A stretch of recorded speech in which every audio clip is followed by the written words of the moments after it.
नाजरीन, उस इंसान की इज्जत करो जो तुम्हारी इज्जत तुम्हारी गैर मौजूदगी में करे। दामाद अच्छे हैं कि वो बेटी को खुश रखते हैं, और बेटे बुरे हैं जो बहू को खुश रखते हैं। दौलतमंद होने से बंदा अपने आप को भूल जाता है, और दौलत ना होने पर लोग उसको भूल जाते हैं। शुगर की बीमारी इतनी बढ़ गई है कि लोगों ने मीठा खाना पीना तो क्या, मीठा बोलना भी छोड़ दिया है। सुकून चाहते हो तो मकानों पर नहीं, इंसानों पर खर्च करो। और मकड़ी के जाले से भी ज्यादा कमजोर हैं ये दुनिया के सहारे। गरीब इंसान से अकड़ कर मिलना और अमीर से मिलते हुए मुस्कुराहट सजा लेना, ये हुस्न इखलाक नहीं बल्कि बदतरीन मुनाफिकत है। जिस तरह बारिशें फजा से धूल मिट्टी साफ कर देती हैं, ऐसे ही इस्तगफार रूह से गुनाहों को धो देता है। हराम कामों से हमेशा बचते रहो, तुम्हारी दुआएं कबूल होने लगेंगी। एक बात पर ईमान रखें, जो इंसान हमारे हक में बेहतर ना हो, अल्लाह उस इंसान को हमसे दूर कर देता है। आप तनकीद और तारीफ दोनों को कबूल करें। पौधों को बढ़ने के लिए धूप और बारिश दोनों की जरूरत पड़ती है। जब आप किसी को अपनी जिंदगी में हद से ज्यादा अहमियत देते हैं, तो आप अपनी कीमत में से कुछ कम कर रहे होते हैं। हम अपनी खुशियों के जिम्मेदार खुद होते हैं। अगर हम ये दूसरों से मांगते हैं तो हम मायूस और अफसुर्दा होंगे। अक्सर बार अल्लाह करीम बेहतरीन से नवाजने के लिए बदतरीन से गुजारता है। जिंदगी जरूरतों के मुताबिक गुजारो, ख्वाहिश के मुताबिक नहीं। अच्छे लोगों का साथ और अच्छी आदतें आपको अनमोल बना देती हैं।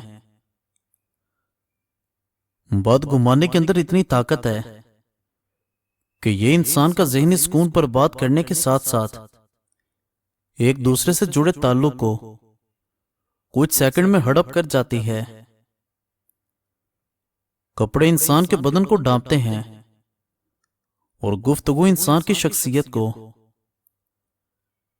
बेशक तुम्हारी औलाद तुम्हारी पाक कमाई है, इसलिए तुम अपने औलाद की कमाई से बिला तकल्लुफ खाओ।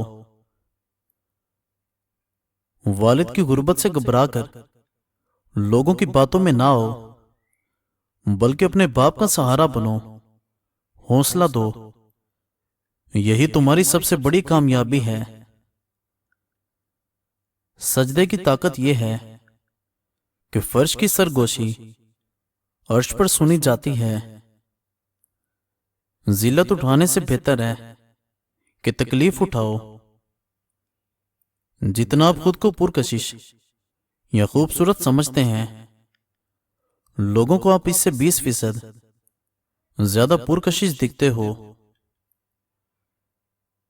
ज्यादा समझदार होने का सबसे बड़ा नुकसान यह है कि आप वो भी समझने लगते हैं जो नहीं समझना चाहिए। मुआफ करने से इंसान का अपना वजन हल्का हो जाता है। नफरतें उठाना कब आसान होता है।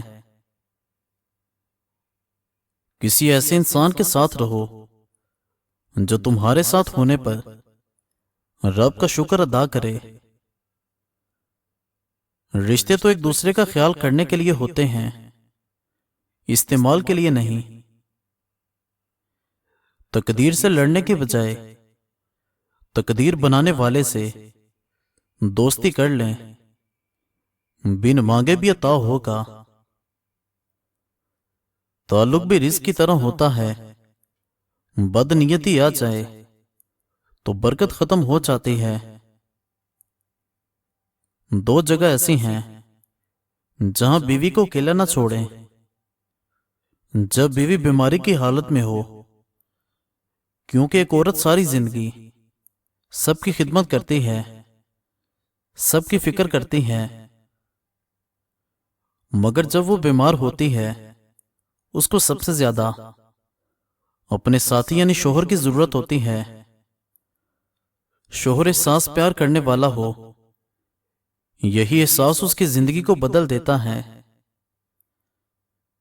سسرال یعنی اپنے گھر والوں کے سامنے، کیونکہ لڑکی جب شادی کر کے دوسرے گھر جاتی ہے تو وہ اپنے سارے رشتے وہیں چھوڑ آتی ہے، اور سسرال میں بھی شوہر نہ اس کا ساتھ دے تو وہ اکیلا پن محسوس کرتی ہے۔ لیکن اگر شوہر عزت دینے والا ہو تو وہ عورت دنیا کی طاقتور عورت محسوس کرتی ہے۔ کسی کی تباہ حالی پر خوشی کا اظہار نہ کرو، خبر نہیں کہ کل زمانہ تمہارے ساتھ بھی یہی برتاؤ کرے۔ کبھی کبھی رویوں کے پھندے رشتوں کا گلا گونڈ دیتے ہیں۔ اپنی اصلاح سب سے مشکل کام ہے اور دوسروں پر تنقید سب سے آسان۔ گرتے ہوئے آنسو اور ٹوٹے ہوئے دل کی قدر تو بس اللہ کریم ہی جانتا ہے۔